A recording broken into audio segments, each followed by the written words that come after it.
નડિયાદના કમળા ગામનો આ બનાવ છે, જ્યાં સીમમાં આવેલા એક કૂવામાં એક ભાઈ પડ્યો હતો।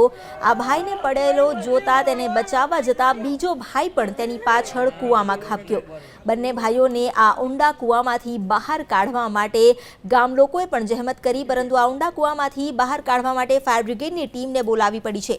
ફાયર બ્રિગેડની ટીમ હાલ ઘટના સ્થળે પહોંચી ચૂકી છે અને રેસ્ક્યુ શરૂ કર્યું છે બંને ભાઈઓને બચાવવા માટેનું, જેને માટે લાંબા દોરડા પણ કૂવામાં નાખવામાં આવ્યા છે અને બંને ભાઈઓને બહાર કાઢવા માટેની તજવીજ શરૂ કરવામાં આવી છે।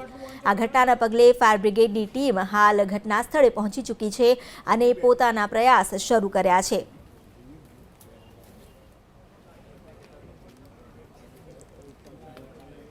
તો નડિયાદના કમળા ગામની આ ઘટના છે। કમળા ગામમાં ભર બપોરે એક ભાઈ જે કૂવામાં પડ્યો તેને બચાવવા જતા બીજો ભાઈ પણ કૂવામાં પડ્યો છે। હાલ પરિવાર શોકમાં છે અને પરિવારના વડીલો પોતાના જવાન જોધ દીકરાઓ જે કૂવામાં પડ્યા છે તેને માટે નિશાસા નાખી રહ્યા છે। હાલ સ્થાનિક લોકોનું પણ ટોળું જમા થઈ ચૂક્યું છે કૂવા પાસે। આ કૂવામાંથી બંને ભાઈઓને બહાર કાઢવા માટે ફાયર બ્રિગેડની ટીમ પણ ઘટના સ્થળે પહોંચી ચૂકી છે। તો આ અંગે વધુ વિગતો મેળવી અમારા સંવાદદાતા યોગીન દરજી પાસેથી। યોગીન, સીમમાં આવેલા કૂવામાં બંને ભાઈ જે પડ્યા છે તેઓને બહાર કાઢવા માટે ફાયર બ્રિગેડ હાલ શું કરી રહી છે? જી, ફાયર બ્રિગેડ અત્યારે ઘટના સ્થળ પર પહોંચી ગયું છે અને સતત તેઓ પ્રયાસ કરી રહ્યા છે કૂવામાંથી બંને ભાઈઓની લાશ બહાર કાઢવા માટે।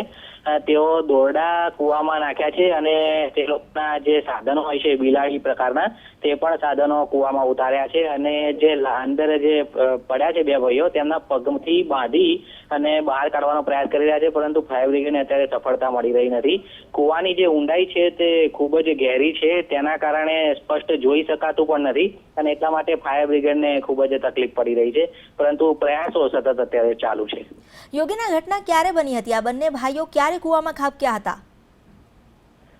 જી, જે પ્રમાણે સ્થાનિક લોકોનું કહેવું છે બંને ભાઈઓને કૂવામાં પડે લગભગ કલાક જેટલો સમય થયો છે। લગભગ પોણો કલાકથી ફાયર બ્રિગેડ પણ ઘટના સ્થળે આવી ગયું છે અને બચાવ કામગીરી સતત ચાલુ કરી છે। અત્યારે હાલની પરિસ્થિતિમાં આસપાસના ગામના લોકો પણ અહીંયા એકત્ર થઈ ગયા છે અને ફાયર બ્રિગેડના માણસોને લાશો બહાર કાઢવામાં મદદ કરી રહ્યા છે।